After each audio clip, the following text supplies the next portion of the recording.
Well, good morning. All right, we're alive, we're awake. Hey, I am so excited because we are continuing in I Love My Church, and I am just loving what is happening in this series. But before I jump into that, I want to just recognize kind of a milestone moment in the history of our church. Several years ago, we launched a campus at the Highlands at the movie theater, and we are now, as if you don't know this, here's some news for you. We are moving from this location, and from that location, we're combining and we're going to the Capitol Theater in downtown Wheeling starting on September 9th. And yeah, it's very, very exciting. It's going to be so much fun, and it's going to enable us to reach our community in a way that we haven't been able to from this location and from that location. So it's all good. It's all very exciting. But we are bringing the Highlands campus together with this campus for a couple weeks before we go to the theater. And the reason we're doing that is to just kind of get on the same page. And so when we go to the theater, we're ready. And we're going to be doing some things over the next couple weekends. I'll talk a little bit about that in this message. But this weekend is the last weekend at the Highlands. And I just want to recognize the folks who worked hard to launch that campus and have been volunteering there. Let's give those guys a round of applause. And next weekend, they'll be here, and that's going to be a lot of fun. Actually, for the next couple weekends, they'll be here, and that's going to be a lot of fun. And they've been doing portable church for years, and so they have a lot to teach the rest of us as we begin this new adventure downtown. All right, well, we are in a series, I Love My Church. I Love My Church. We've done this, I figured out because I started counting t-shirts that we have done this series. This is the fourth year. And every week we have a different piece of swag for you. Swag, I was told last week, I said I didn't know where that word came from or what it meant. I'm still not sure what it means, but I was told by a credible source, an English teacher, that swag is short for swagger. And swagger was invented by, the word, I guess, was first used by William Shakespeare. So there you go. Now you know. You learned something new in church. This week, we have another window sticker for you. It's very, very cool. Make sure you get this on the way out. It's kind of tricky to put on, but once it's on, it makes your car like 10 times more valuable than it is now. All right? So make sure you put that on something where people are going to see it, and then look for opportunities to talk to people about why you love your church. Okay, here we go. I love my church. Last week, we talked about the fact that the church isn't a building. The church is not an organization. It's not a leader. The church is the people of God, living in the presence of God on a mission from God, pushing back the darkness and changing our community one life at a time. That's what the church is. It's a movement. It's not an organization. It's not a building. And every single one of us, if you are a follower of Jesus, you're supposed to be part of that movement, which means you're supposed to be moving. That's kind of, it's part of being part of a movement. Movements move. And if you're part of that, you got to move, right? And so that's what I want to talk about today a little bit. Did you know that before you ever got here, and all of us got here at one point or another. There's some of us who got here 35 years ago, and there's others of us that got here last week. But before you got here, we were preparing for you. We were praying for you. We were getting ready for you. There was a group of people that was hoping and praying and preparing for you to come. And that's pretty cool, isn't it? And you probably at the time weren't even thinking about church. For some of us, you weren't even thinking about church. It wasn't even on your radar, but somebody at work invited you, or maybe a family member said, hey, you got to come check this out. And you got invited a couple times and you said no, or you did this, because a lot of people do this. They say, you said yes, and then you didn't come. I know you, see? All right, and so, but after about 5 or 6 or 7 times, you said, okay, just to get you off my back, I'm going to go. Listen to me. If you are a person who is inviting people to church, just know that it takes, on average, 6 to 7 invites before somebody says yes. So if they say no, or if they say yes and they don't show up, you're just part of their process. It's an important part of the process. Keep inviting people. Don't get discouraged. But at any rate, you decided you would come, get them off your back, or you'd check it out or whatever, but you weren't terribly excited about it. You hadn't been to church in years, or maybe you've never been to church before. You wondered if the roof was going to fall in when you came in the front door. door, and it didn't, and that was good. That was a milestone for you. You made it in, and the building's still standing. And but you know, there's all these people, and some of the people seem way too happy, like they're in church. You're not supposed to be that happy. This has to be a cult, right? This is all the skepticism going on in your brain. And then you come in and you sit down and people stand up and we start to sing, right? And the songs are going, and then all of a sudden somebody in the front row has a question. Right? Some people have two questions, and you're like, what is that? What is going on? And you're not quite sure where to put that. And then you look around and you see the sounds and the lights and the video, and you're like, who's paying for all this? I mean, when are they going to shake me down? You know, they're going to they'll clearly want my money. But then you saw somebody that you knew, and you're like, well, they come to church here. Maybe you saw a couple people you knew because it's Wheeling and it's a small town, and you're like, they wouldn't be a part of a cult. Maybe it's okay. And then you went home and you thought about it, and you thought, you know what? That was kind of helpful. I learned something. I felt better when I left than I did when I got there. It was practical. It was down to earth. They seemed like normal people, except for that excessive happiness. Just so you know, the excessive happiness is just real. Because when you're the people of God together in the presence of God on a mission from God, there's just a great purpose and joy in that. And we have a lot of fun doing that together. That's not put on in any way, shape, or form. So at any rate, you came back. You came back. And you're like, we'll see how this goes. But you brought your kids with you, which is a terrible mistake. If you only bring your kids to church if you want to come back to church, if you're sure. Because once you bring your kids, you're in. You know, we work hard to make it the greatest hour of their week, and they're going to beg you every weekend, can we go back to church? Can we go back to church? So you brought your kids, and then you were just kind of in. So you started attending, and you found that you started growing a little bit, and then a friend at work asked you, why do you go to church? I don't understand. Like, church is boring and all that. Why? And you're like, you got to come check it out. Or maybe a family member was going through a divorce or some kind of crisis, and you're like, you got to come to church. And they said yes. And then you panicked, right? You freaked out. They're coming to my church. It's become your church. Your reputation is on the line. You're wondering, who's going to be preaching? And is the music going to be any good? Are the bathrooms going to be clean? Will people be nice in the parking lot? Right? Be nice in the parking lot, people. It matters. And so you had all these questions, and you're a bit nervous because they're coming to your church. And you're looking at your church now through their eyes, and it's a little bit panicky. And they came, and they didn't hate it. Maybe they even liked it. Maybe they came back. That's how that's how this thing spreads. They come back, and then they invite somebody, and they come back, and all of that. Sometimes they don't come back. It doesn't matter, but you kept coming back.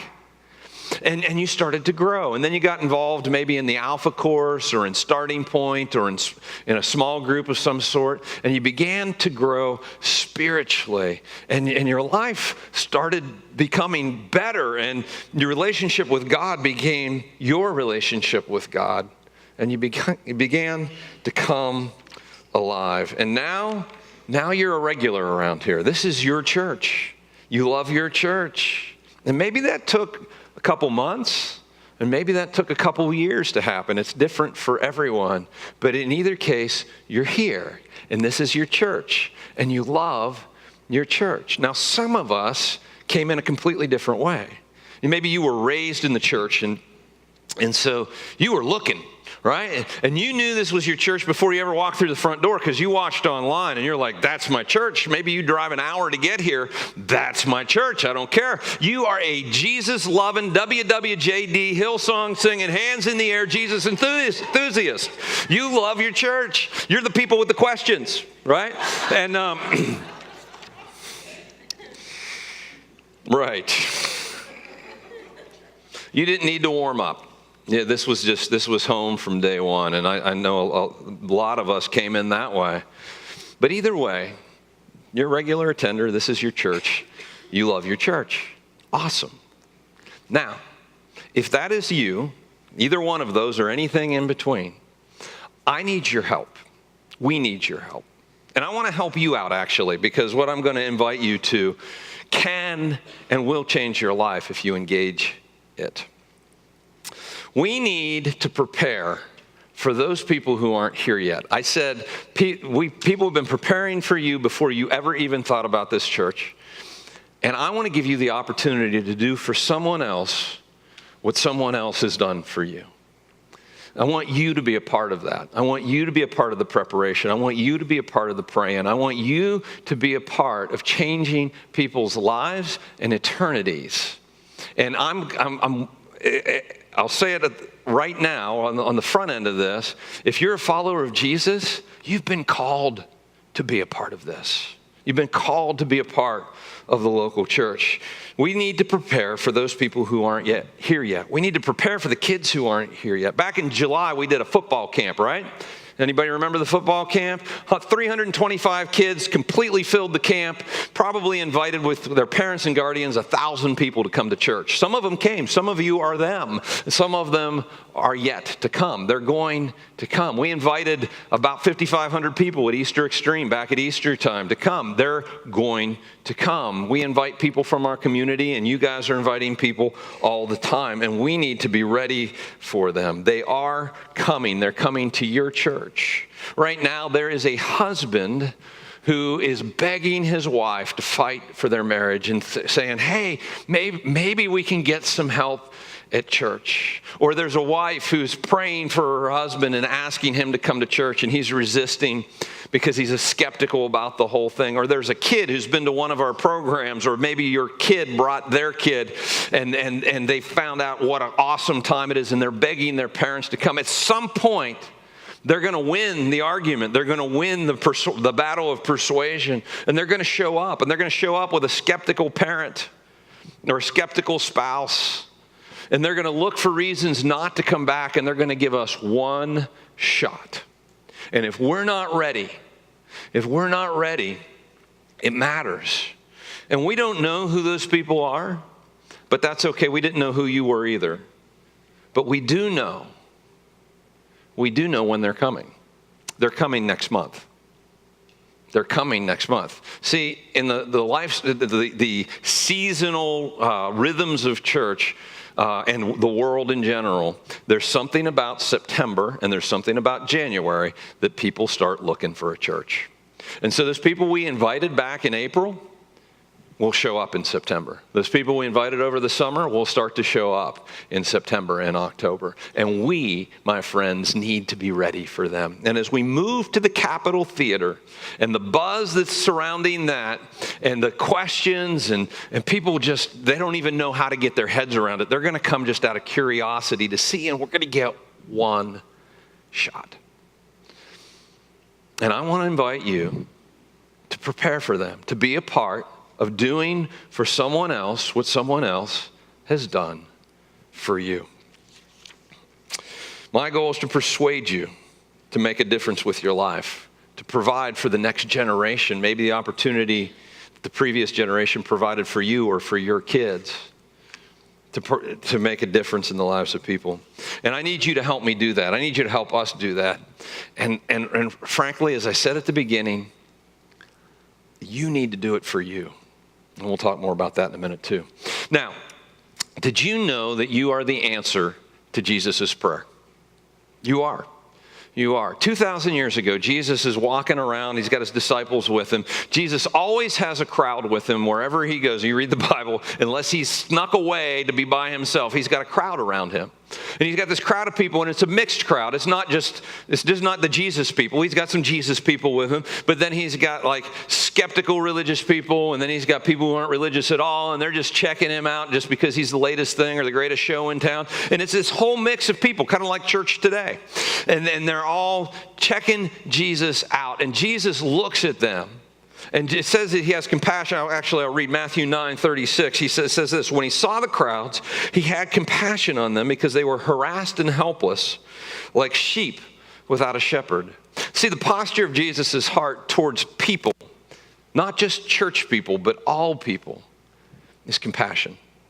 It's what motivated him to come. It's what motivated the Father to send his only Son to die, so that we could be forgiven and restored to a relationship with him. He was motivated out of compassion. The world thinks that God's mad at him or mad at them, or they think that we think that God's mad at them. But in reality, God has incredible compassion for people. I think Jesus, if he were standing here today looking at the 10 miles around the Capitol Theater and saw those 100,000 people, that's a lot of people. Look, they're helpless and harassed like sheep without a shepherd. They need some help. And I think he would be motivated, and I know he is motivated by compassion. Then he said to his disciples, the harvest is plentiful, but the workers are few. Ask the Lord of the harvest, therefore, to send out workers into his harvest field. So Jesus kind of tips his hat a little bit to his strategy. See, he was the Son of God. He was a wonder-working, miracle-working guy, you know. He had that wonder-working power that we sang about in days of old. And so Jesus could have just snapped his fingers and changed everybody's hearts and everybody's lives, but he didn't. He said, pray for workers. And his strategy, and we touched on this last week a little bit, his strategy was to use us to reach them. That was the plan. And it was going to spread person to person to person to person. And Jesus said, look, we need more workers because there's so many people. I think Jesus, again, looking at the 100,000, there's 100,000 people. Pray that God would raise up workers to send into his harvest field. And guys, you are the answer to that prayer. You're the answer to that prayer. Turn to your neighbor and say, you're the answer to that prayer. I know you guys hate when I do that. I'm sorry. It's just so much fun. I feel like you're the answer to the prayer of millions of Christians down through the ages who prayed that prayer because Jesus said to. And you're the answer to my prayer because I pray that prayer almost daily. And I know what you're thinking. Who, me? I can't do that. I don't know enough. Well, guess what? Jesus' disciples didn't know enough either.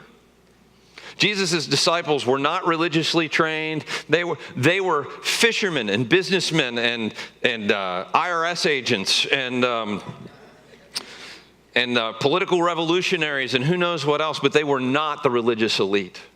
They did not know enough. Jesus taught them as they went, and these guys went on to change the entire world.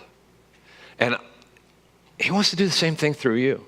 Now, you may or may not end up being an apostle who, kind of world stage, and we'll talk about you 2,000 years later. Probably not. But he can do the same thing with you and teach you as you go. That does not disqualify you. The other thing is people will say sometimes, well, you can't be talking about me. I haven't been around long enough. Look, if you came last week, you can serve in a week or two. All right? Seriously, we can get you working in God's kingdom. This is not the church that you have to hang out at for 10 years before you can serve. Okay? Don't have to be around for a long time. And the other thing that you're probably saying is, who, me? I don't have time. Anybody relate to that? You know what I say to that? At the risk of offending you, BS. You know what BS stands for in church? Bologna sandwich, because I'm not allowed to say the other thing. But that's BS. And I read an article last week. This is latest data, latest research. The average adult American, average adult, not kids. I guess I would wager that it's higher with kids. The average adult American consumes 11.5 hours of media a day. That's over 80 hours a week of media. That's stunning. I mean, there's a whole sermon there. I'm not going to go into all that. But if you can't find 15 minutes to help out with the offering on Sunday morning, or if you can't find an hour every week or every other week or once a month, that's 12 hours a year out of 80 hours a week. You can do the math. I mean, then it's not because you don't have enough time. It's because your priorities are out of whack. All right? This is maybe the most important thing you can be a part of. And the idea that God can't use you, the idea that who, me, that's crazy. You're just the kind of person that God delights in using. You're just the kind of person Jesus likes to use.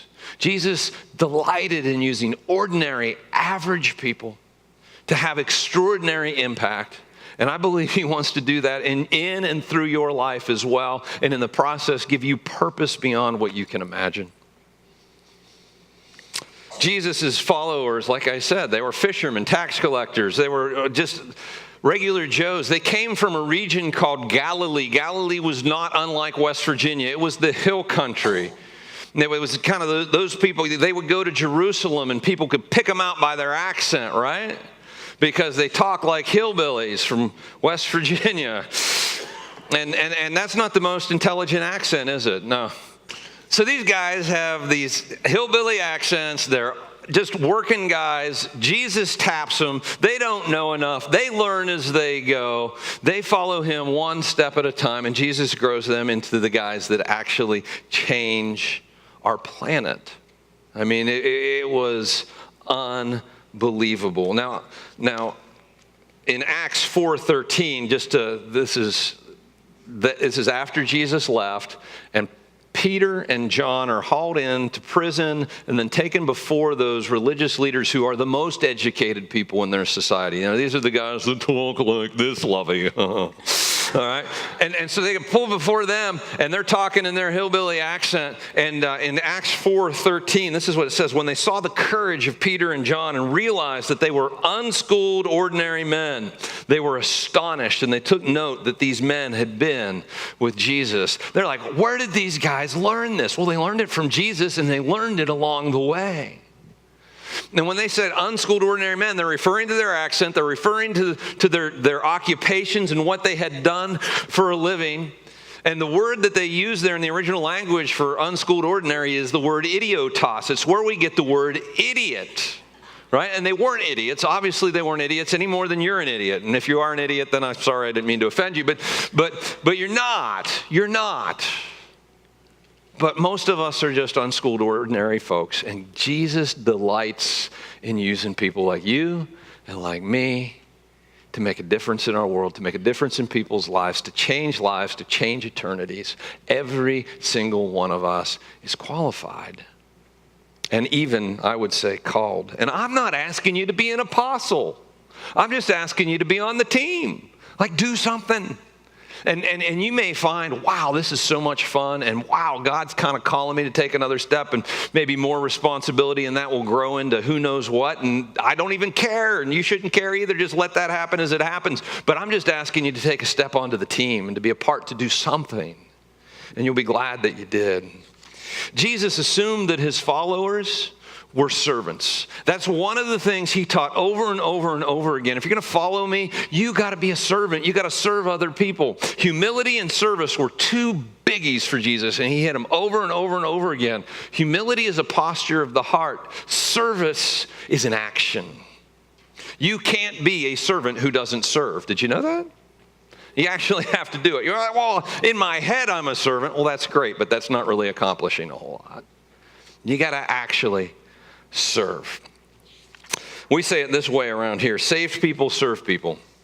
Saved people serve people. You'll hear me say that over and over and over again. If you're a follower of Jesus and you're not serving someone, or you're not serving him and serving others somehow, your faith is in jeopardy.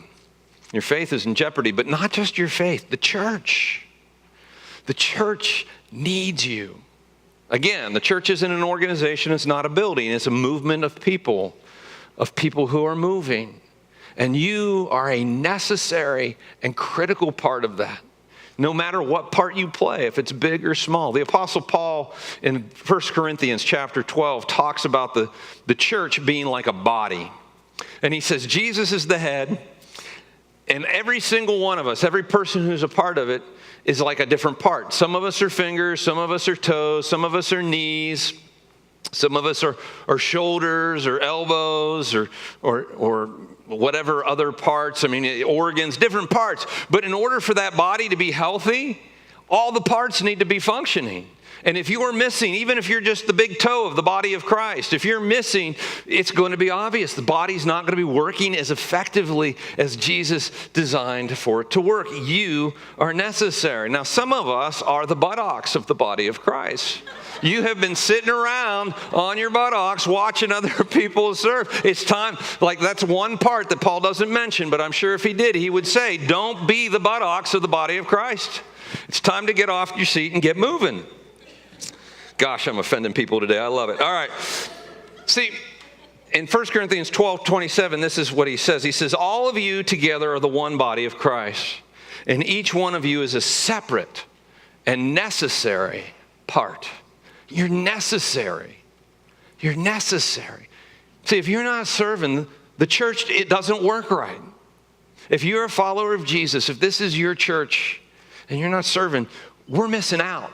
We're not as effective at reaching people. We're not as effective at creating environments that unchurched people come into and go, wow, I feel loved and this is excellent and I want to be a part of this. We are not as effective as we could be if you are sitting on the sidelines. But here's what I know. You're in a rut. You're in a rut.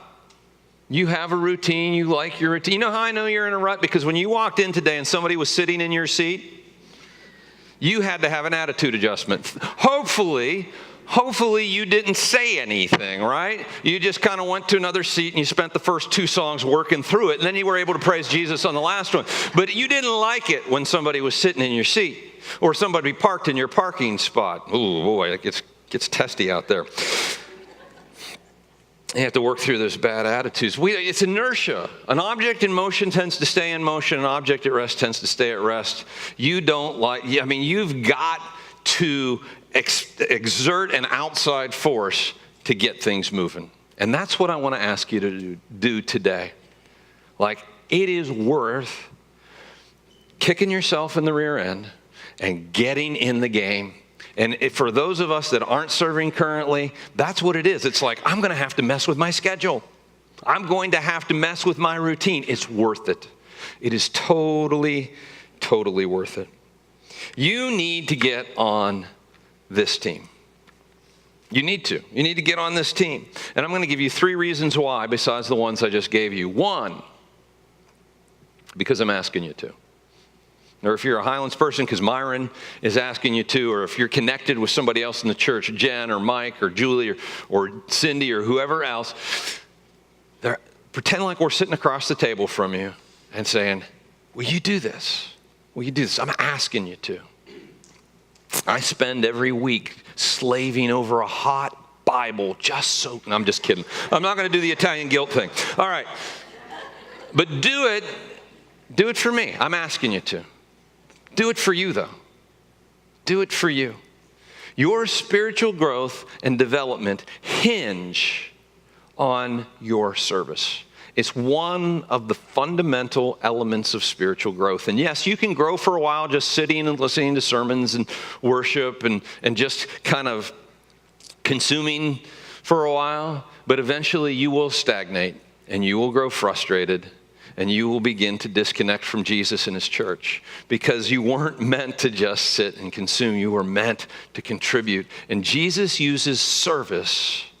This is part of the reason that he kept going at the service thing with his followers. He uses it to shape us, to disciple us, to grow us. Your perspective will begin to change and you will grow deeper in your faith. Your spiritual growth hinges on service. Saved people serve people. But do it for yourself because you know what? You get to be a part of the greatest purpose on planet Earth. There's no greater purpose than helping people find and follow God. It changes, it reverberates, it changes everything. It reverberates throughout society as people meet Jesus. And do it for yourself because as you plug in and you get to know people on a team, you get to experience the joy of teamwork, the fun. People come. Our volunteers love volunteering. We had somebody at the earlier service today who showed up who wasn't scheduled to serve but just wanted to see everybody. It's fun, and we have such a great time working together. But third, don't just do it for me. Don't just do it for you. Do it for them. Do it for them. Do for someone what someone has done for you. We prepared for you. Now it's your turn to prepare for someone else. 100,000 people within 10 miles of the Capitol who need a church. And they're going to show up, and they're going to give us one shot. And so what we do on Sunday morning, it matters. It matters. Us preparing for them, it matters. It reverberates in eternity. And you need to be part of making this an awesome church, a life-giving church, a grace-oriented church, a church where people who are far from God come and go, you know what? That was pretty cool. I want to come back. And where they will eventually meet Jesus, and he will change their lives from the inside out. And as that reverberates through their life and their circles, it begins to change the culture of our community. There's no greater purpose than that. Do it for you. Now, I'm going to make this really easy for you. Are you ready? I'm not asking you to sign on for the next year or 2 or 3 or 5. Maybe I'll ask for 5. I don't know. I'm asking you for 1 hour, maybe an hour and 15 minutes.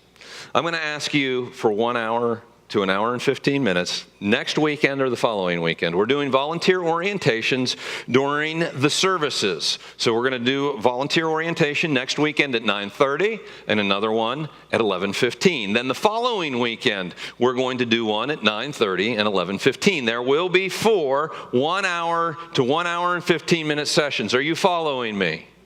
Come to one. Sign up for one and be there. That's all I'm asking. Now, when you get there, we're going to present the options here, all the different ways you can serve. We're going to walk you through a process where you can kind of figure out how God's uniquely wired you up and try and help you connect with a place of service that will be life-giving for you.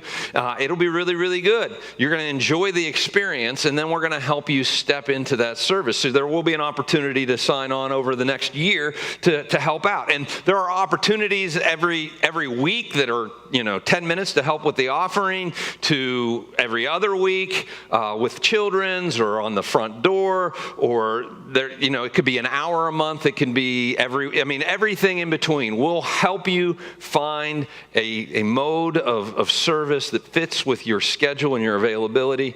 But I'm telling you, as you step in and serve, you're going to love it. You're going to love it. Now, if you've decided that you aren't going to serve no matter what, because there are some of you who are like, I'm not going to do it. Just not going to do it. Some of you are just cold. And that's why you're sitting like this. But some of you are like, I'm not going to do it. Okay, that's fine. Come anyway. And here's why. Because you're going to learn about the church that you love. You're going to be a better representative of the church that you love in our community, because you're going to know more about it and how all that works.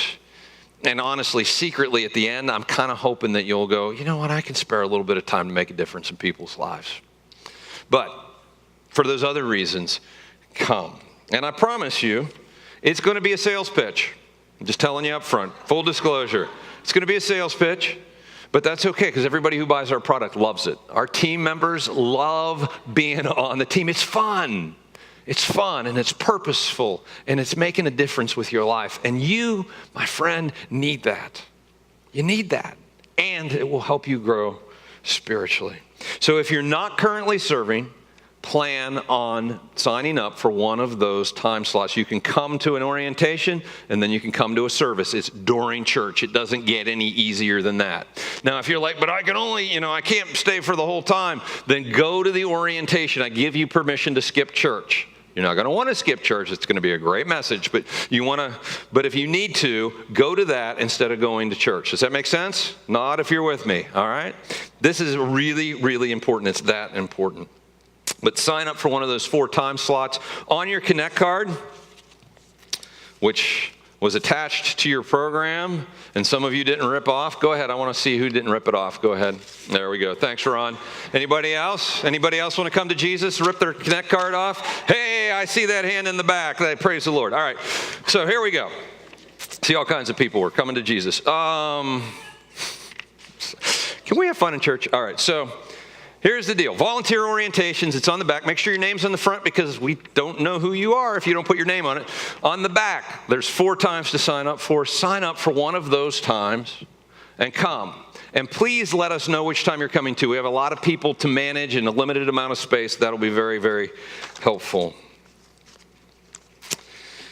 And then you can just put those in the offering buckets when they come by. Guys, we need to get ready. We need to get ready. We're 4 weeks out. They're coming. They're coming. They're coming next month. And with the capital, they're coming all the more. And guys, this isn't just like, we're not playing games. This is eternity. This is kids whose families are a wreck. And man, this could change everything for them. This is marriages that are heading for disaster. It could change everything for those families. And it's a community desperately in need of hope and light and help. And this is how it changes. This is how it changes. And Jesus' plan was you, and his plan was me, and that we would work together as a movement of people. But it doesn't work if you're not moving. So it's time to move. Guys, the very best days of our church are ahead of it. We're 39 years old as a church, and we have had some glorious years, and we've seen God do amazing things. But I believe the very best days are ahead. And I think the same thing is true for Wheeling in the Ohio Valley. You know, you look back at the history, and it was an amazing history. It was vibrant and alive, and I still think the best days are ahead. I really do. Not because of anything a politician is going to do, but because there's a group of people in Wheeling, West Virginia who are willing to do whatever it takes to love people to Jesus and see their lives changed and see that spread from person to person and see that change a culture and a community and bring light into the darkness and push back the darkness and change this community one life at a time. And folks, those people who are willing to do whatever it takes to love those folks to Jesus, that's you and that's me. And if we don't show up for work, it doesn't happen. It doesn't happen. The church is the people of God living in the presence of God on a mission from God, pushing back the darkness and changing the community one life at a time. And guys, you're the church. You're the church. You are the answer to Jesus' prayer.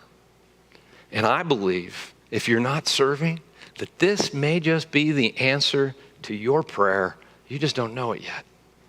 Let's pray. God, thank you that you created us to live lives of joy, lives of purpose. Lord, that we get to be a part. Does the ordinary average us in Wheeling, West Virginia get to be a part of influencing and impacting and changing our world, Lord, one life at a time. And so I just pray that you would light a fire in every one of us. God, that you would show us and guide us and get us to that place of service that is a match with how you've wired us up. God, and I pray that we would see you do more than we could hope for, ask, or imagine in our community, that you truly would impact so many people's lives that the very culture of our community would be transformed. And it's in your name that I pray. Amen.